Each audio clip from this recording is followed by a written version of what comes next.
Go ahead, Professor. The floor is yours.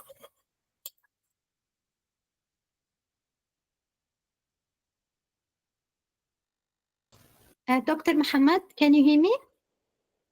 Okay, do you hear me now? Yes. The floor Okay. is yours. Thank you, Dr. Randa, for giving me this opportunity to share my insights with you today. Dr. Muhammad Abdurabbu. I'm from Egypt. I have a PhD in food hygiene, quality control, and technology from Egypt. And my occupation is a veterinarian already, and I'm a sales and marketing manager for the Middle East in one of the famous companies in feed additives. Today, I want to share my insights in diagnostic disease and mapping. It's one of the hottest topics today due to the closure or the world is becoming as one area. If one area has an endemic disease or epidemic disease, it can transfer to pandemic. We all suffered from COVID-19, the pandemic disease that occurred 2 years ago. I hope all is safe. Most of time we think that diagnosis just means to identify or using tools to for your animals or your pets or whatever your practitioner. But diagnosis or diagnostic methods in animal health constitute of different types. It's include the traditional diagnosis, which means utilizing or establishing medical practices for disease identification, or laboratory diagnosis, which involve testing samples in lab to detect disease, or on molecular level, where we can detect genetics and molecular analysis for diagnosis, or imaging diagnostics like X-rays or visualizing internal body structures, or point of care testing, which allow immediate testing or what we call it field test. If we start with a clinical diagnosis or the traditional diagnosis, which simply depend on mostly the experience of the practitioner himself. If has experience and he has a lot of past experience with the same disease or same symptoms, he can identify the disease easily, which involve a physical examination and observation of symptoms like fever, appetite loss, change in behavior or productivity. Then he goes to require significant expertise to identify disease based slowly on observable signs. As you can see here, the animal symptoms or patient symptoms can be uh, or can be through different layers from symptom assessment and expert analysis, and then making exclusion of disease or differential diagnosis, and to reach to the disease identification. In these traditional diagnosis, it mainly basically or commonly used for diagnostic approach, especially in area with limited resources, where you don't have only your thermometer and your eyes or physical examination to identify the symptoms. The veterinarian also observe external symptoms, just like behavioral change, production change, or physical symptoms, as we all can cover when an animal suffer from fever, a mouth sores. It may indicate in foot and mouth disease, FMD. If it is loss of appetite, general weakness, and abnormal movement, could point to internal parasites if there is no elevation of or slight elevation of temperature. One of these challenges for this method or clinical diagnosis is the accuracy, which is limited as many diseases share similar symptoms, and not all symptoms can appear on the animal for or typical symptoms for the disease we all know about or mentioned in the textbooks.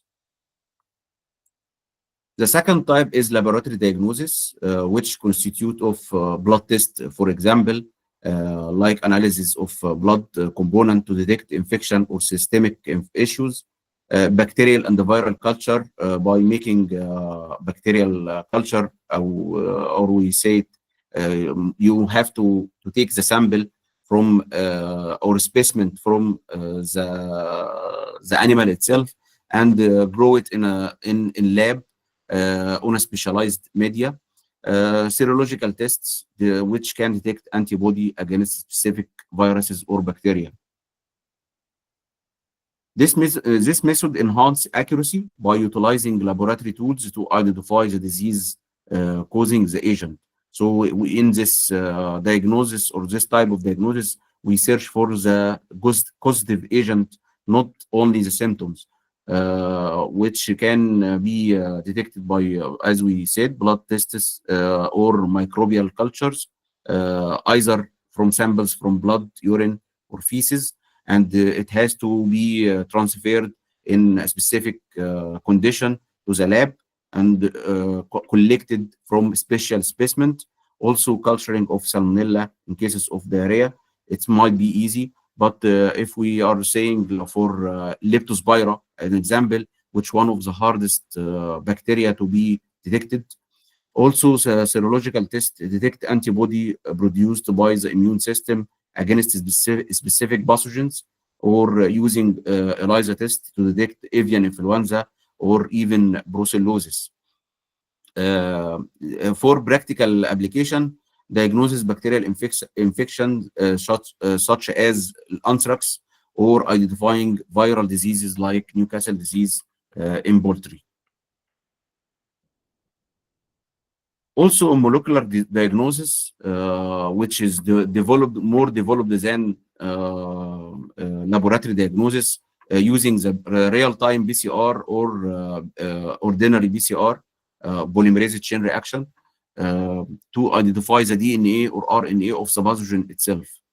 The difference between PCR and real-time PCR, this one is rapid and is suitable for accurate diagnosis, but real-time monitors the pathogen presence in real time, ideal for tracking the disease like avian influenza, as you can specify the gene and or how the infection come, or track back the infection from its source. Modern molecular technologies provide high accurate and rapid results, as PCR amplifies the DNA of the pathogen and enabling its detection even in small quantities, as detection of rabies or FMD disease. In real-time PCR, it offers real-time quantitative analysis, which you can detect the pathogen load itself in the sample, and you can use to assess viral load in animal. The advantage, it has high precision and speed, effective for detecting diseases at early stages. The fourth type is imaging diagnosis, which we can use some equipment like X-rays, ultrasounds, or MRI, which can applied in complex cases like neurological diseases like epilepsy in dogs, etc. For X-rays, we can detect the skeletal structure or fractures. In ultrasounds, we can monitor reproductive disorder or digestive disorder. And for MRI, for complex cases and neurological diseases. As we can see that the imaging diagnostics are essential for diagnosing internal or structural conditions in animals. As I said, X-rays used in diagnosis of fracture or bone tumors, detecting fracture from injuries in horses. Ultrasound is evaluated internal organs like liver, kidney, reproductive system, and widely used for pregnancy diagnosis in large animal or pets. MRI is useful for examining neurological conditions or soft tissue injuries, as assessing spinal cord injuries in dogs. The fifth point is field diagnosis or field tests, using portable devices for quick tests such as pregnancy detection or on-site disease identification, or rapid tests, as we said. For rapid pregnancy test, we can detect pregnancy hormones, as in cattle. For portable blood analyzers, measure glucose or iron levels, or we can make a mineral profile for the animal to detect its blood picture. The benefits of using this method is easy to use and reduce diagnostic time, cost effective compared to sending samples to laboratory, as you can go with the equipment to in the field itself, the farm or the field. The last thing is that, as we can see, that the analytical tool is a disease mapping that combines spatial data with disease causes to understand the geographical distribution of illness. What is the importance of disease mapping? It can identify the disease spread areas, highlight the most affected regions, and the pinpoint hotspots. As we can see in avian influenza, we can detect in which farm it started, the epidemic disease, or which hotspot that transferred the disease or the infection started from. Predicting the disease outbreaks, as we can see in FMD mapping, we can see which strains are going to be developed and enter the new circles of FMD, as statistical models analyzing historical data to forecast outbreaks, enhancing prevention and control program to allocate resources like vaccines, awareness campaigns, to be more effectively, or using special disinfectants to minimize the pathogens loads, monitoring environmental impacts, tracks how climate change affects the emergency and spread of parasitic or vector-borne disease, like malaria, like lumpy skin disease, etc.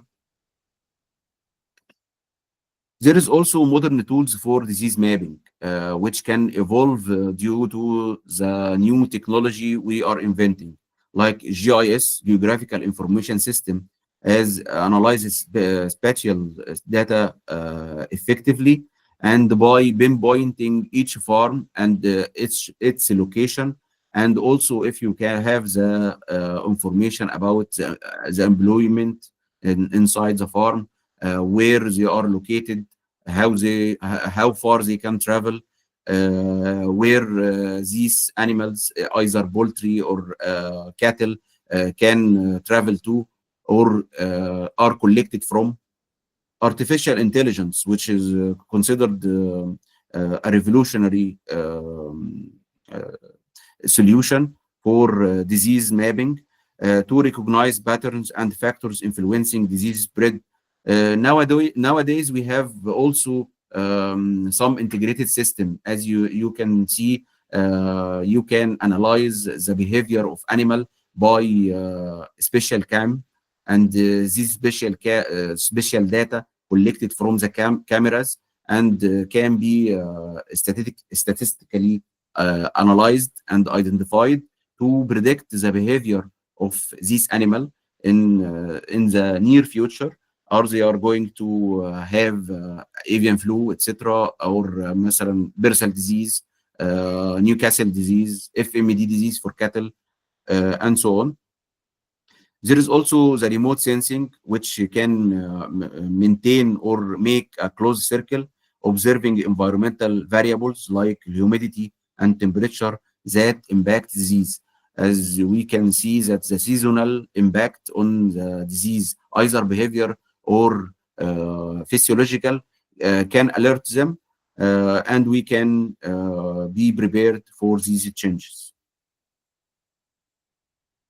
For making a disease map, you must follow the steps for making a disease mapping, starting from data collection and recording patient area or patient data, cases, symptoms, along with the geographical location.